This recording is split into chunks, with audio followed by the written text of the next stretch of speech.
When you drop hundreds or even thousands of feet underground, you are completely severed from the Earth's natural atmosphere.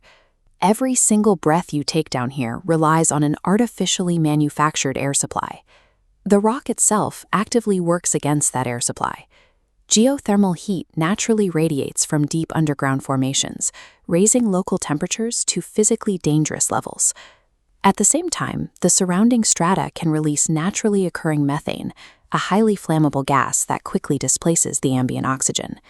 Add active mining operations to those tight quarters, and the hazards multiply. Blasting rock produces odorless, lethal carbon monoxide, and drilling generates fine, choking silica dust. And the heavy machinery required to haul ore constantly pumps toxic diesel exhaust straight into the enclosed space. Clearing out those hazards requires a massive, constant flow of fresh air. But you can't just blow wind down a single vertical pipe and expect it to reach the entire crew.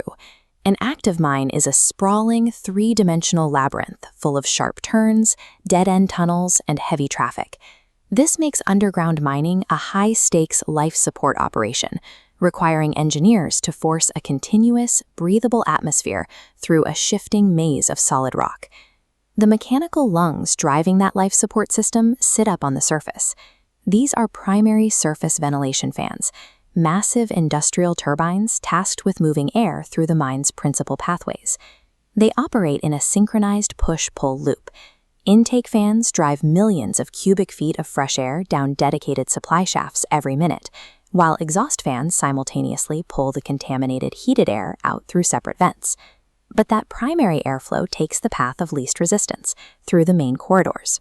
It naturally bypasses the active working faces and dead-end tunnels, the exact locations where miners are actually digging and generating the most localized exhaust. To bridge that gap, engineers use an auxiliary system.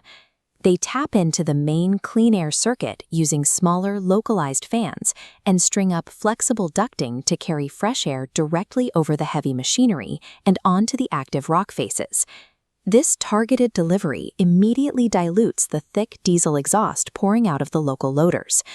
Working in tandem with continuous water sprays, the moving air also catches dangerous respirable dust and forces it out of the immediate working environment.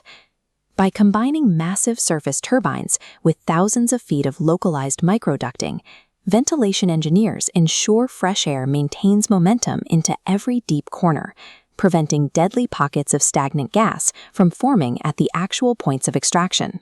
Pushing air blindly into a tunnel doesn't guarantee safety if you don't know where the gases are accumulating. To be effective, the ventilation system must be guided by constant data on the invisible threats drifting through the workings. In the past, workers had to rely heavily on manual spot checks, carrying handheld gas monitors deep into tunnels to gauge local air quality. Today, active working zones are wired with modern networked sensors. They measure precise concentrations of oxygen, carbon monoxide, and methane, streaming that real-time environmental data straight to a surface control room. This 3D wireframe diagram illustrates how engineers track all that airflow. Using specialized software, they map the tunnel network like an electrical circuit, calculating exact flow rates across every passageway. Safety codes dictate minimum air volumes based on the number of humans and engines operating in a given zone. As crews and machinery move around, the software calculates precisely how much fresh air must be routed to each specific node to keep concentrations safe. This allows modern operations to utilize ventilation on demand. Instead of running all fans at maximum capacity and blindly blasting empty tunnels with air, automated controls direct the flow specifically to the active zones where machinery and personnel are currently located. By combining real-time sensor data with network analysis software, engineers turn a brute force fan arrangement into a highly efficient, responsive life support network. Even with intelligent tracking, the margin for error underground remains incredibly thin. A sudden rockfall can crush a primary duct, or a heavy equipment fault can ignite an underground fire, instantly spiking toxic gas levels across the circuit. Look at this 2D cross-section diagram of an emergency ventilation protocol. If a hazard occurs, surface operators can rapidly isolate specific tunnel sections. By reversing the main airflow, they can starve an underground fire of oxygen and actively pull toxic smoke away from the crew's designated evacuation routes. If those evacuation routes are blocked, workers fall back to an ultimate fail-safe: fortified refuge chambers. These heavy steel bunkers provide a perfectly sealed environment and a compressed, breathable air supply where crews can survive until rescue teams arrive. Avoiding those catastrophic emergencies requires constant daily calculation because the physical structure of the mine is never static. Every single time a drill bit bores a new path or a blasting crew pushes a tunnel deeper into the earth, the physical geometry of the mine changes. That means the entire ventilation network has to be mathematically recalculated and rebalanced to account for the new airflow dynamics. Keeping up with that continuously expanding geometry requires massive amounts of power.